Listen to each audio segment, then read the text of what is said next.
Well, look who's back. Hello, hello. Glad to be back. How are you? You know, I kept thinking you were gone all last week, right? Let's see. We were gone. Well, we were supposed to only be gone until Wednesday, but we were snowed out.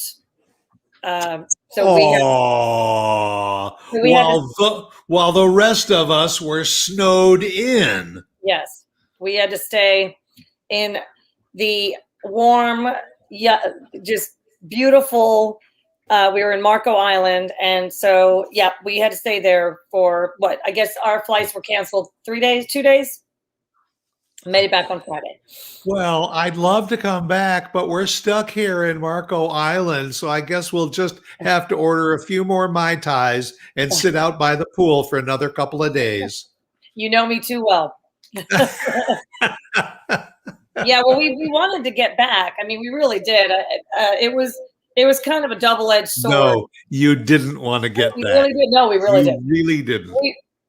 We were really enjoying ourselves in Marco, but it was kind of a double-edged sword because we were enjoying ourselves, but we knew that all kinds of chaos was going on here on this end, and we were concerned about our house and the pool and all of that. As it turns out, we came out on the other side of the storm okay.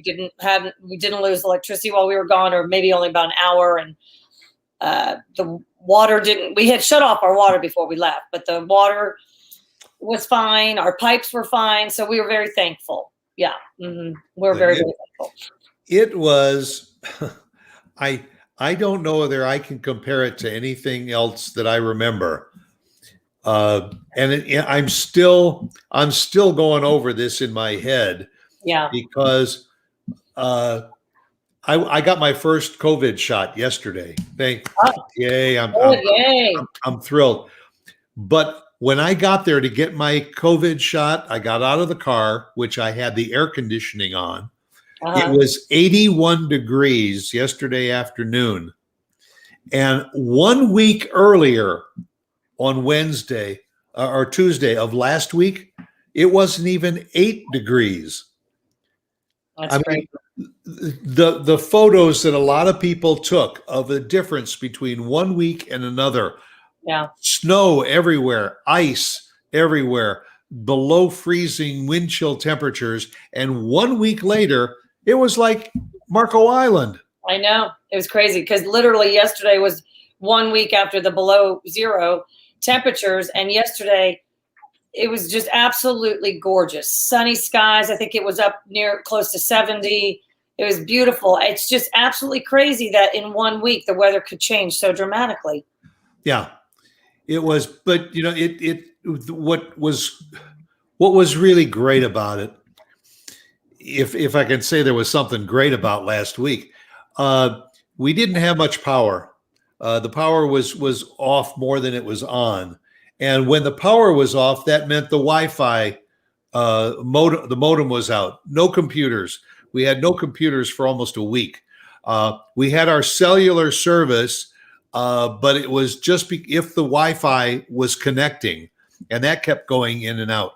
But all of that time, all we saw was texts and messages from friends all over the country. Are you okay? How can we help? What do you need? And these are people from especially from up north who know what cold weather and all is all about. But down here, our homes are not insulated for that kind of cold. Right. We're out wrapping our pipes and covering our plants and everything to try and protect them. The first day after it snowed, I guess that must have been Sunday. It started snowing, so it must have been about Monday afternoon. I went out, and my next door neighbor was shoveling her drive.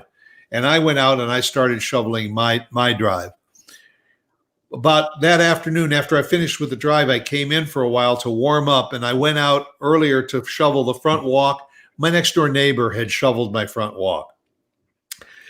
Yeah. And it was such an act of kindness.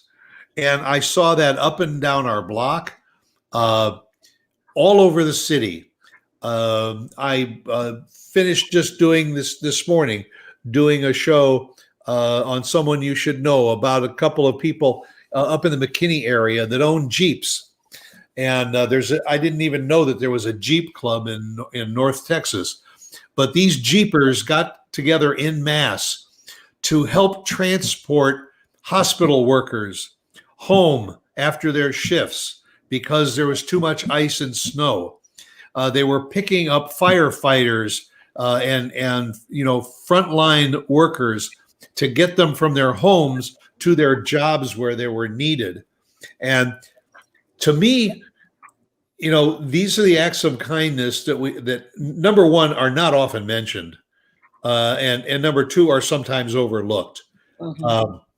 And you probably heard about it from where you were, but there were people in every neighborhood that were just checking with their neighbors. I just made a pot of soup. Can you use a container of soup? Anything to help the neighbors. Yeah. It was great. And I liked your idea when you and I were talking about our topic for today, because you're right. Acts of kindness are sometimes overlooked or just completely not done. But a lot of times too, they're taken for granted, and you just don't really expect or really appreciate when those acts of kindness are bestowed upon you. So I like this topic because it actually hit home for me personally, because to your point, we were gone during the storm, and we were concerned about our house and the pool. We knew that the kids were all safe and sound where they were. But was your son able to get over to the house to check on it? Well, so actually, my son and his fiance were in Colorado skiing. So they were not home. You know us Loics. Yeah. That's right. Hey, if there's trouble, we're going to get out of town. Well, he had, of course, this trip planned, as did we. Our trip was to celebrate a dear friend's 70th birthday. So it's been planned for almost a year. Yeah. And who would have thought that we would have, had this record breaking, temperatures and snow and ice. But anyway, so Matthew and Jenna were in Colorado. They were to fly back on Wednesday, as were we. Our flight was canceled. Theirs was not even a minute delay. So they got on their flight just fine and got home to their apartment. They did have a flood damage in their apartment. So their apartment did not fare as well as our house. In fact, they came over to our house on Friday when we got home, because their living situation, even still today, is very it's not pretty. They've got a flood in the master bathroom closet. Their closet was so flooded that and since they were gone and the electricity was off, right, when they got back on Wednesday, their closet, which is carpeted, was covered in ice. Their shoes that were left on the floor, and anything that was left on the floor was actually iced onto the floor, onto the carpet. It was crunch, crunch, crunch. So it was a real mess. And so apartment living is a little bit different than living in a house, because you're at the mercy of the leasing office, the management company. They're the ones that have to find the people to come in and repair and all that. You're just a number, because there were over 20 units that were damaged. So they're still, even today, not back into their apartment. And this is over a week later, because it's just taking time for all kinds of repairmen, plumbers, construction workers to get to these apartments or houses that were damaged by flooding. Mostly I'm hearing flooding because of bursting pipes and whatnot. I've heard some real doozies out there. People who've lost their entire downstairs, furniture. We just really count our blessings. We were really very fortunate that we didn't experience anything to that degree. I will tell you, and this is when you said you wanted to talk about kind of acts of kindness, people helping people during these times of crisis, whatever. Our neighbor and dear friend across the street, Tracy Dalton, we all kind of live very close to each other. It's like four houses, and we're all very close friends, and we live in close proximity of each other. She was every day, she was getting her winter sweater and long johns on, and a coat and ski pants and boots and hats and gloves and all that, and scarves. And she would bundle up a few times a day and make her rounds and go around to all of our houses, check our pipes, go inside, listen for any water, any kind of sound of anything. We had, like I said, we had turned our water off, but the other two houses were on. And she did that every day while we were gone. And it was absolutely, I mean, we couldn't have been more thankful for her being here. And we really credit her for, the fact that our houses fared as well as they did, because she got blankets. She put blankets over pipes that she felt were too exposed. And we had done some prep work before we left. But keep in mind, the day we left, we didn't know that it was going to this was coming. Yeah. So, yeah. So we had neighbors helping neighbors here as well. And that's really what you had to do, because, you couldn't drive. You couldn't really go help somebody who wasn't in your neighborhood because the roads were undrivable. And so really it was neighbors helping neighbors within walking distance of each other. That's really all that you could, that's kind of as far as you could extend your help during those first couple days. Yeah. And a lot of communities had to really fend for themselves. There is no real emergency plan in effect for something like this. This is just an act of nature. Where we live right next door to an assisted living facility filled with seniors, many of them who are on oxygen, many of them who need these hot meals every day, and all of a sudden they were without power. So there was this outpouring from a lot of the churches and everything to prepare meals anywhere where they could find people that had emergency backup generators for power. So it was really interesting to see via next door what a lot of people were learning. The local Muslim mosque opened their doors for people who were out of power and didn't have enough backup, to come, and they turned it into a shelter. A couple of the other churches in the area did the same thing. Some restaurants that were open were making food for distribution. And it was like, you had this warm, fuzzy feeling that even though times were tough, there were people out there that were making things happening. They were opening up warming stations. And we were fortunate. We have a gas appliances. So we had a gas stove and we have a gas fireplace. So we simply put a couple chairs in front of the gas fireplace. And for those hour and a half or so when we were without power, we would fire up the fireplace and sit in some kind of warmth. We were able to start the stove remotely in order to boil water or make some soup. So yeah. If you've ever been in scouting or some, you realize that these are some of those fundamental things that you were taught as a kid in scouting or just in and out of the neighborhood, or in my case, in the military. And you think that's probably something I'll never have to rely on. And now all of a sudden you put that stuff to work. You realize, you know what? I'm going to put on those sweatpants and I'm going to put them on over my jeans, and I'm going to add another sweater and put on a cap and wear it in the house. And I may look like hell, but I'm going to stay warm.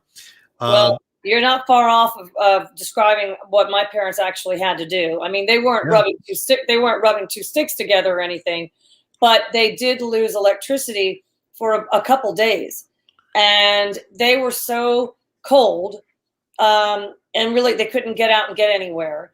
And their phones were not working because they couldn't charge their phones. and their landline wasn't working because it plugs into the wall.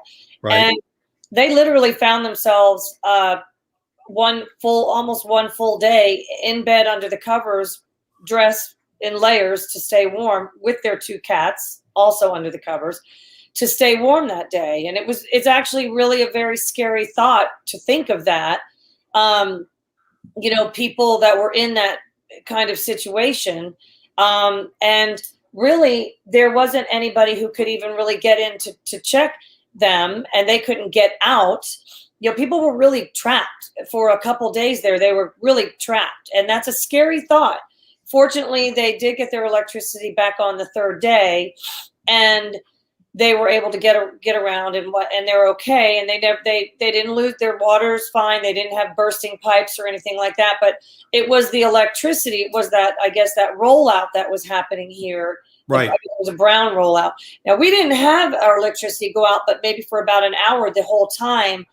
And we believe it's because where we live here, it falls into the same grid as the hospital and police station.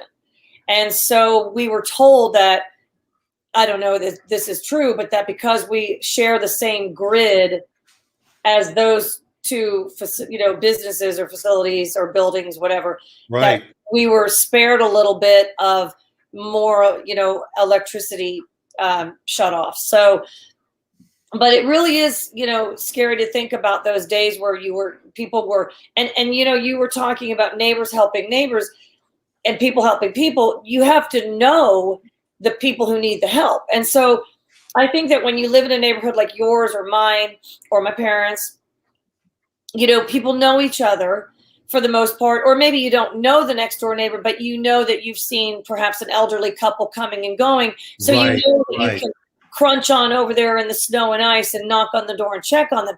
And that's what a huge benefit that comes from living in kind of an established neighborhood, not too rural, but those people who are in the rural areas or people who live alone and perhaps don't know people, how do you know to check on those people? And those are the people that really need to be checked on. So I know that there were some very, very devastating stories that came out of this snowstorm because of those people who found themselves all alone in that terrible snowstorm. And some devastating things did happen, not only just to houses or homes, but to people. Of course, the day that we were left was that huge pileup on 35, which was devastating, and that was weather related. And it's only spiraled downward from that day on for the following week. Yeah. And I do have to say that I was disappointed in one area, and that was that after a couple of days, we did venture out to go to the store because we needed to get a few things, and I felt, I guess maybe it's part stupidity and part my upbringing from up north. I felt like I could at least get from here to the Kroger store, which is only a mile away. But when I got there, I was absolutely blown away at the hoarding that people again took advantage of. There was no water. People were leaving the store with and these people that have 4-wheel drive vehicles, big vehicles that could contend with the elements, but the stores didn't step up to say, hey, listen, 3 bottles of water per person or so. People were walking out we were without water. I mean, bottled water available for 2-3 days. The canned goods shelves were like wiped out. It was almost like we were going through the early COVID times with the toilet paper, right, and all of that. People weren't being compassionate in that regard, in order to say, look, this is not going to last forever. The snow is going to go away, and also I'll take an extra couple of bottles of water. But they were literally walking out with baskets filled with everything from gallons to the small bottles, anything they can get their hands on. Eggs. The stores didn't keep that from that. That surprises me. Yeah, well, they did about 3 days or 4 days into it, but by that time it was almost too late. Yeah. You couldn't find any kind of salt. I mean, people were buying up salt shakers just so they could have salt to put on the ice. It was amazing, and it was disheartening. Yeah. Because that's not to me part of what being compassionate in times of duress is all about. Right. I mean, the grocery shop, the grocery stores. But when we got back, I could still see that it had been very, well picked over. But probably by the weekend, it was fully stocked, at least my local stores here. So they did come back quickly. But you're right. Those people who were beginning to hoard in the very beginning of all this, everybody, I think people panic. I think people just start to panic, and they start to, kind of see themselves without these necessities, and they just want to make sure they have enough. But you need to be the kind of person to stop and just think and say, okay, well, we need to spread the wealth. We need to share. We need to make sure that I have a friend who was here during the storm, and she and her husband did not lose electricity, but they turned it down, and they conserved, even though they had plenty of electricity and water, they conserved because they knew that was the right thing to do to try to get everybody else kind of, back up and running. And it's those little acts that if people remind themselves that to do, it helps the whole situation.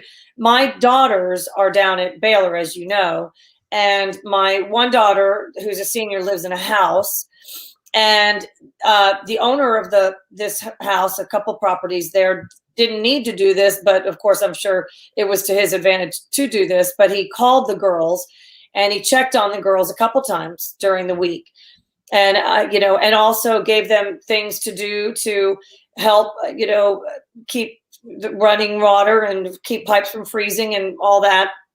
And he called them a few times actually, just to check on them and to make sure that they were doing the right things and taking care of the house and each other.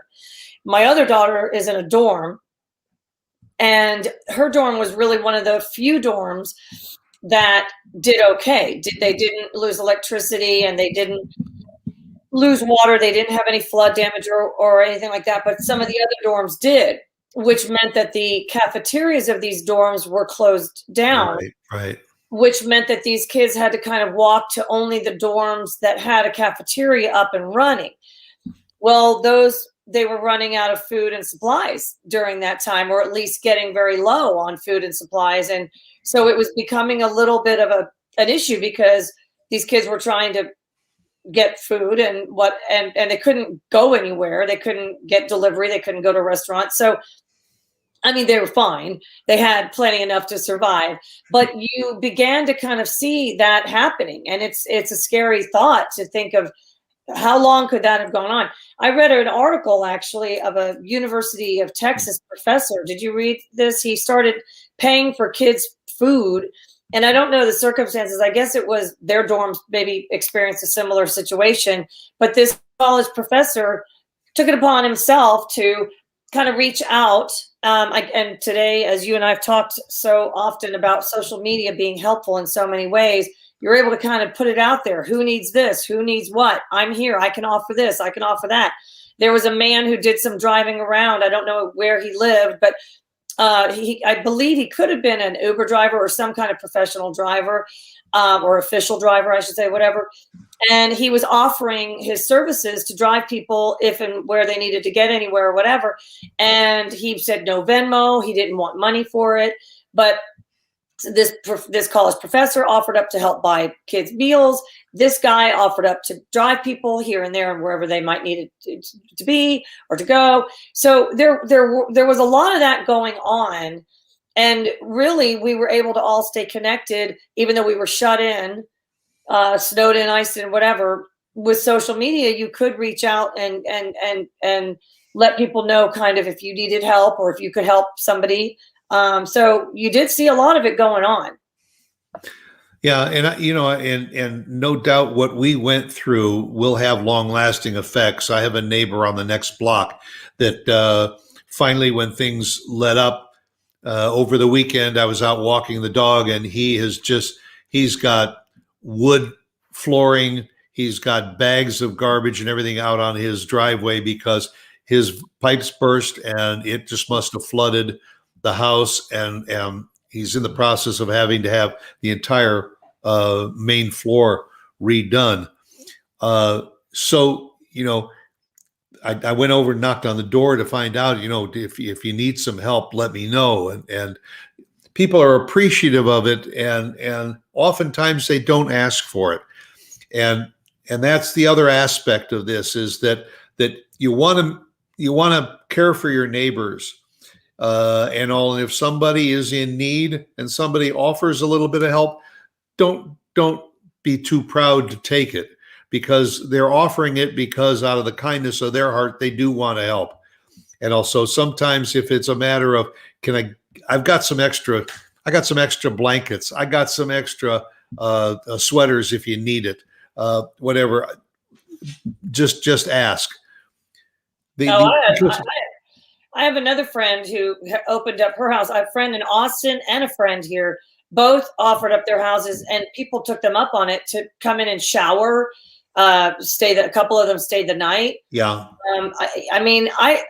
It was really very impressive to see people kind of coming to the rescue of those who, and I say coming to the rescue, it was a shower, but still, a nice hot shower. When Matthew and Jenna got to our house on Friday, they hadn't been able to shower since Wednesday. And they both came downstairs and said that was probably the most glorious shower they had ever taken. So even just a simple shower was a huge thing that you could offer up to people. And I know some people who definitely opened up their warm houses and their homes that did not lose electricity and whatnot.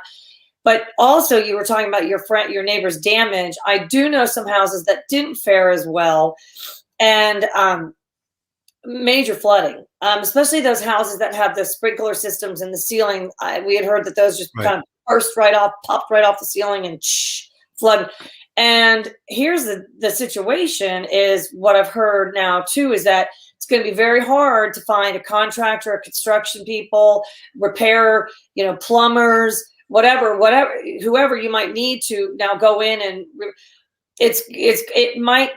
you might need to be very, very patient in waiting for your damage to be cleaned up and fixed, is what I've heard. And the other thing is, you call a plumber and they say, well, we can get to you, but it's probably going to be 4 to 6 weeks because they're so backed up. And also, I certainly hope that if people do reach out and do find a plumber, that this gouging doesn't resurface, where a plumber says, yeah, I can come out, but it's I normally charge $30 an hour and it's going to $200 an hour, to take advantage of that situation.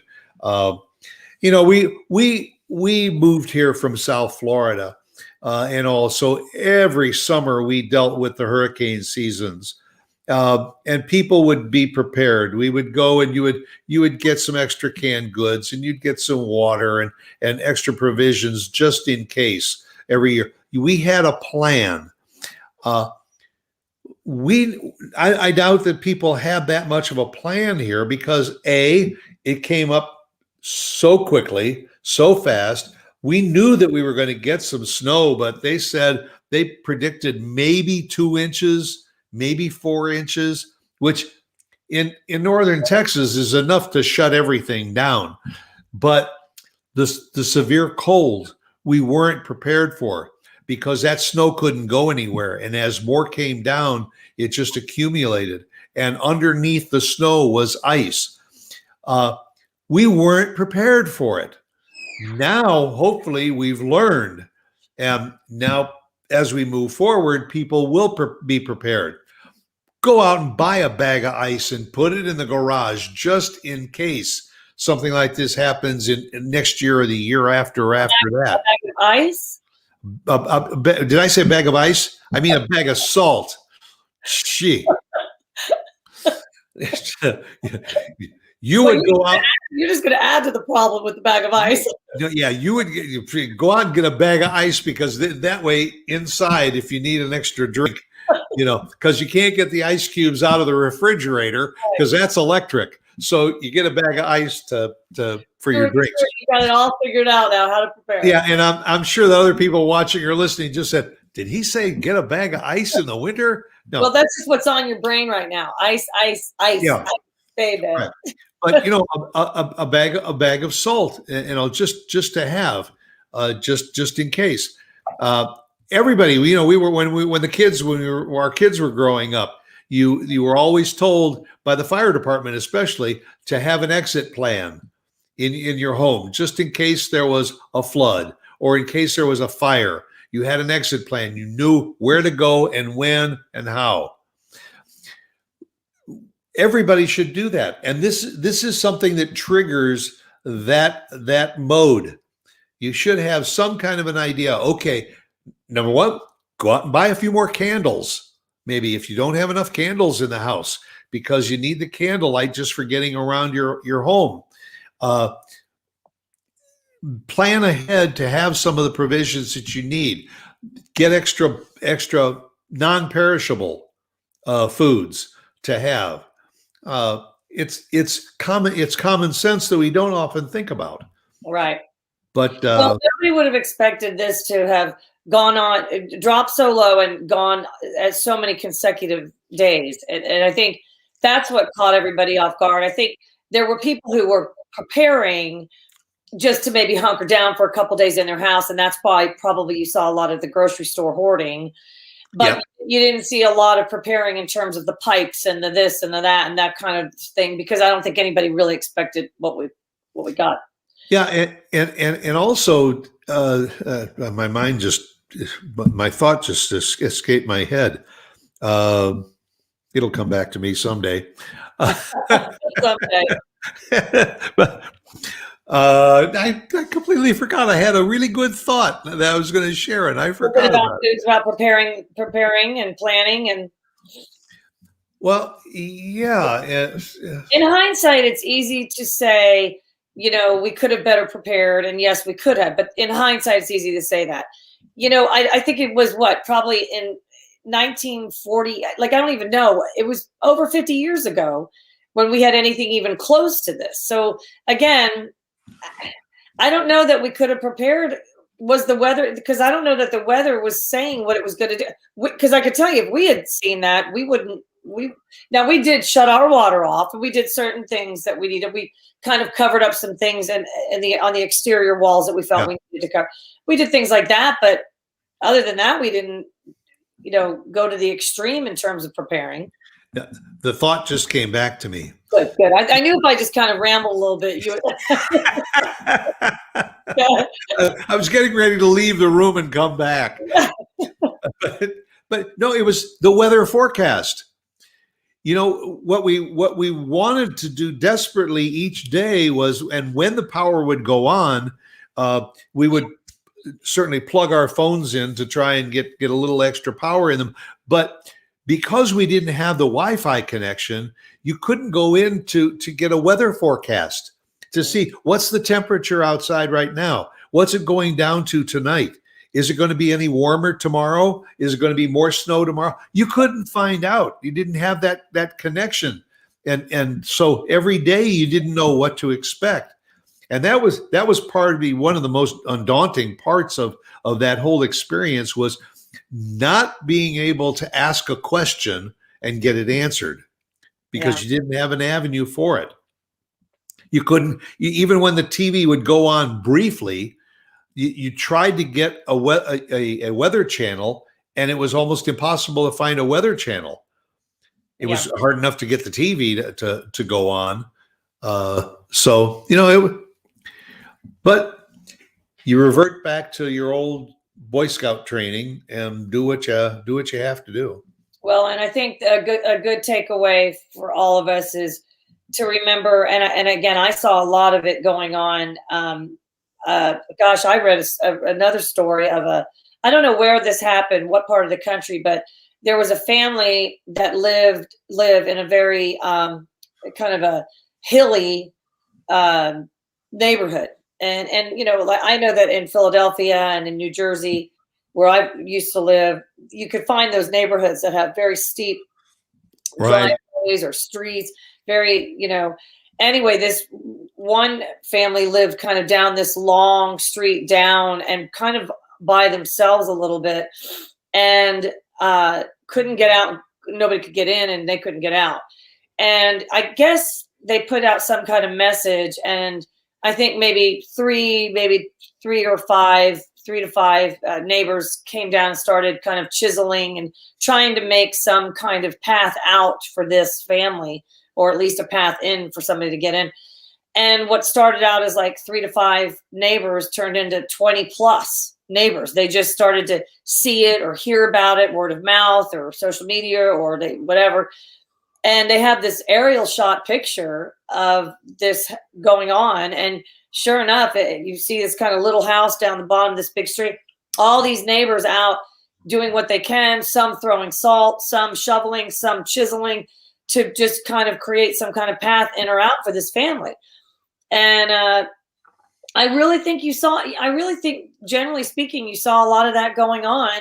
And it's a good takeaway from this, in not only preparing for storms by buying your essentials in advance, but also knowing that something like this is coming, start to identify those people or families or individuals who might need you to check in with them and stay in touch with them throughout the crisis, whatever it might be. And it's always a good reminder when we go through something like this. I tell you what, anybody listening, if you just Google people helping people during times of like during this past winter storm or whatever, during COVID, the quarantine, you're going to find some really uplifting, beautiful stories, real feel good stories. If you want to just kind of just go on your computer and just check it out and say, hey, let me read some stories about people, you're going to find a lot. Yeah, and look for those stories, because those are the stories that we really need to read more of, and we don't see them that often,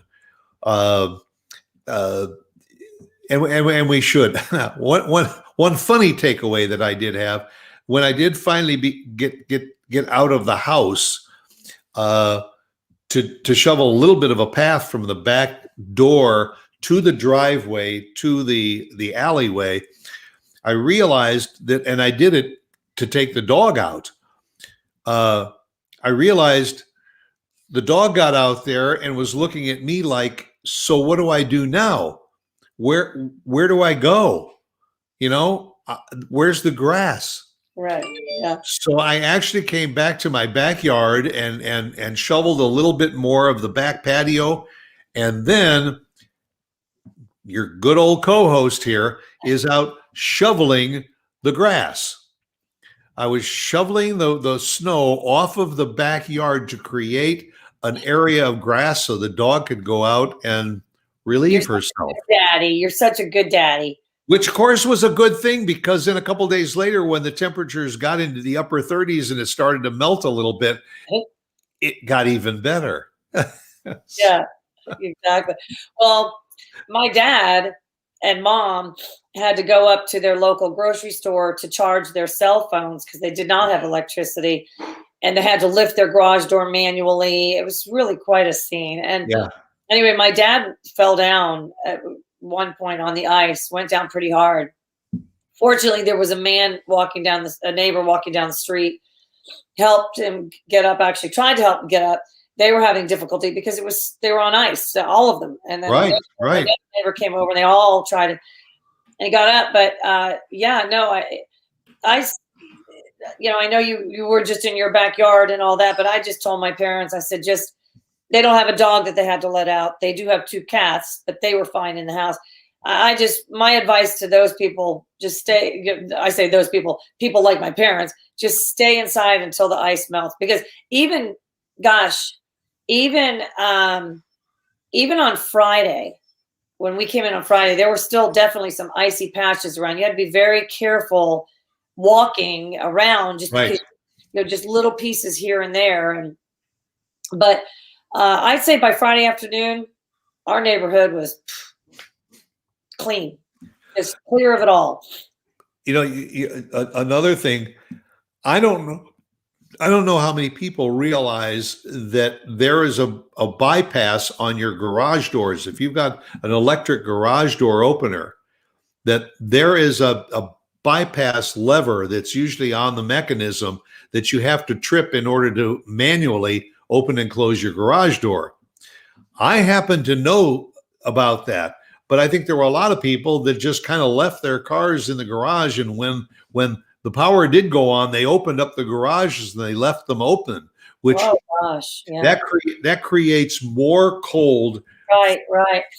to the house and all. But if you don't know how to bypass and open up your garage door when the power is out, learn how. Ask somebody. Good point. That's a very good point. Actually, definitely.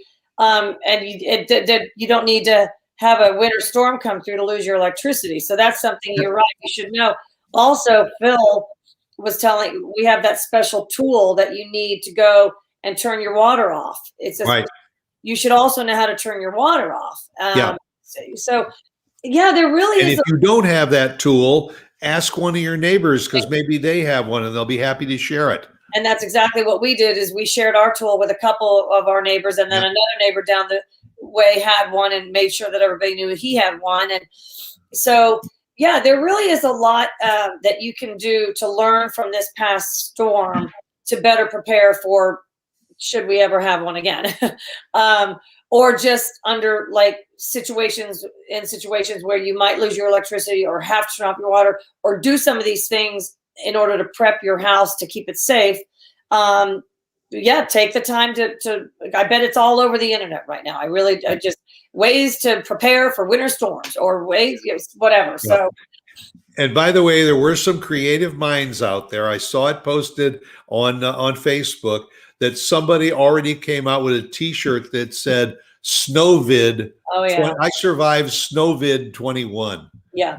Well, it really is kind of crazy because I mean, the timing of this winter storm, it was just crazy because, of course, with the whole COVID thing. I also saw a funny post, and it was, I don't know the name of the comedian. He's got that crazy blonde, kind of almost white blonde hair, and maybe Chris something, I'm not sure. And anyway, it's this picture of him, and he's just like screaming, and he's got this crazy hair, and he's just got like this screaming expression look on his face. And it says something like, I am so sick and tired of living through historical events. Right. Yeah. Like, enough. We don't want to live through any more historical events right now. It's like, oh. Exactly. Yeah, 10 years from now, we're going to say, well, you remember that winter of 21? Boy, oh boy, that was a winter. I wanted to ask you, speaking of historical events, how was it getting your shot yesterday? Were you in an organized environment? Were there long lines? Were you in and out? Like, what was your experience? Yeah, it was at one of the local medical facilities, Baylor Scott, over by the Star. I had a predetermined time to be there. There were a lot of people, but I got to tell you, it was very efficiently organized. I was there at 1:15 in the afternoon, and so it was the premium time of the day. But conservatively, in the 45 minutes or so that I was there, they probably pushed through 200 people or more. And hats off to all of those, not only the healthcare workers that were part of it, the people that helped to organize and to make this happen in an orderly fashion, but there was a lot of volunteers that were there assisting with the checking in and processing of the people coming through before they went to the healthcare workers to get their shots. It's a long process, and I'll just be patient, get on several lists and then when you finally get an appointment, make sure to go back to some of the other lists that you're on and tell them that I'm already taken care of. You can drop me from your list. Absolutely. That's important too. Well, good. I'm glad you got your first shot, and then you'll have your second, and you'll be good to go. And we'll be good to go. And I'm supposed to get the next shot in another month, and maybe we will get back to whatever that new normal is that we all keep talking about. Yep. Well, thanks a lot. Great being with you again. Glad to have you back into town. And we'll look forward to seeing all of you next week here on Something to Talk About. Hope you'll join us. Same time, same place. Go out and make it a great week. Bye.